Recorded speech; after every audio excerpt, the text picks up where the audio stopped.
Hi everyone, welcome back to the ArloCast, episode 11. It's February 17th, 9 a.m. I just gotta get some tea in me. The country's been getting hammered by a snowstorm, Arctic weather. Illinois is no different. Got about 7 inches of snow here. I've not been able to go to work for 2 days, which has fucking sucked. But, I'm here. It's been a pretty long weekend. My girlfriend had a quarantine. I had a COVID exposure, so I wasn't able to see her on Valentine's Day. Kind of a bummer. But I saw her briefly yesterday, so that was much needed. Yeah, I'm in a pretty somber mood, and I'll get to why right now, I guess.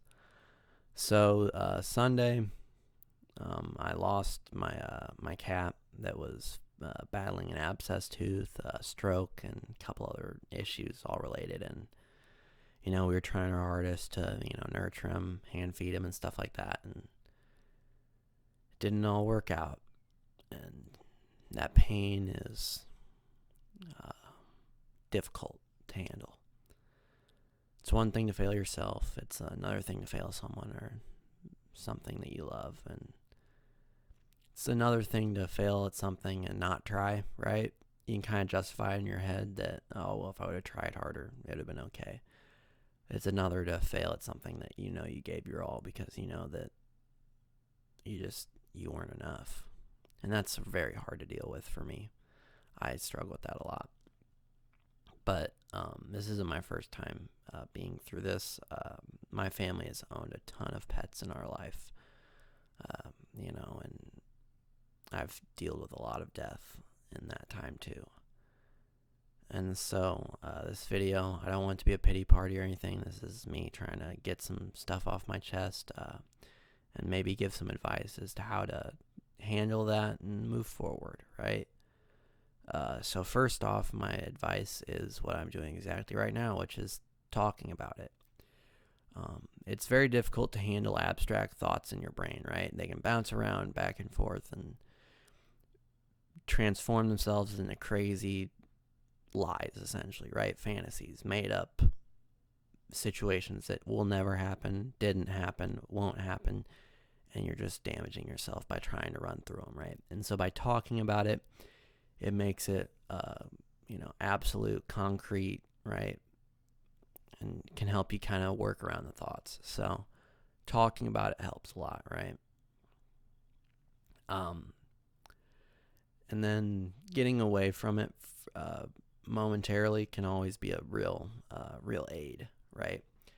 I always found that I would gravitate towards friends or working when I was going through these hardships, just because it gives your mind something to do and somewhere to get away from it, right? And when you can do that, it helps you process it better.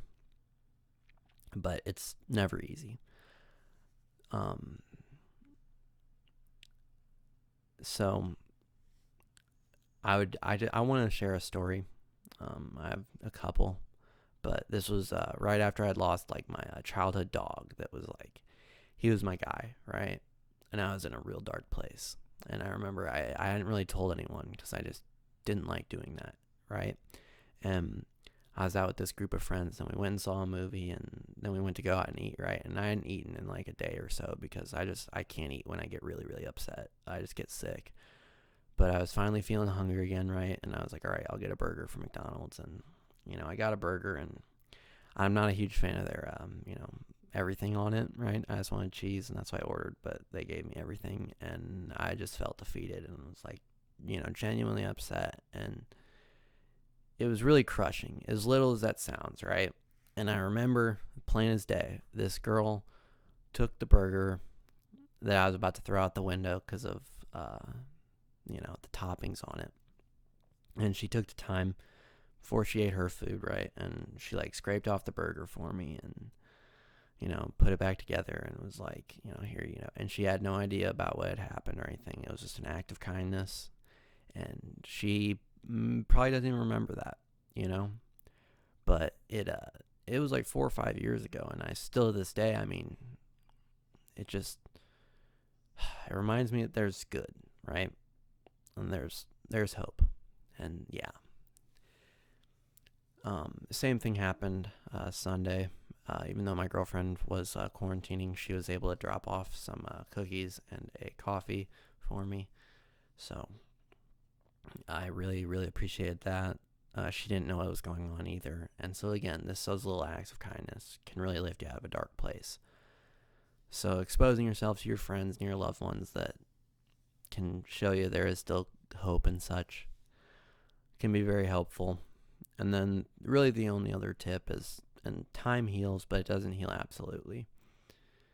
So the tip is to keep going, and eventually the pain will subside to where it's just an occasional thing that you can think about, and it can still level you and bring you to tears, but it doesn't affect your day-to-day life all the time. And that's kind of where I'm at with most of the losses I've experienced, right? Not this one yet. It's too soon. But it's just to keep your head down and keep moving forward. And again, that's where having friends and, having things you can do to get your mind off of it can really, really help and evade that darkness. But I would just like to end this by saying you never know what someone's going through, right? And so kindness can be the greatest gesture in the world. Truly. Just small acts of kindness. You never know how much it might impact someone. So I just encourage you all to try and spread some kindness, and you don't know who you might affect and how it might affect them. That's all. Again, thank you for listening. It helps me to get my emotions out and talk to everyone and stay transparent. So have a good day, y'all. Stay warm. And bye.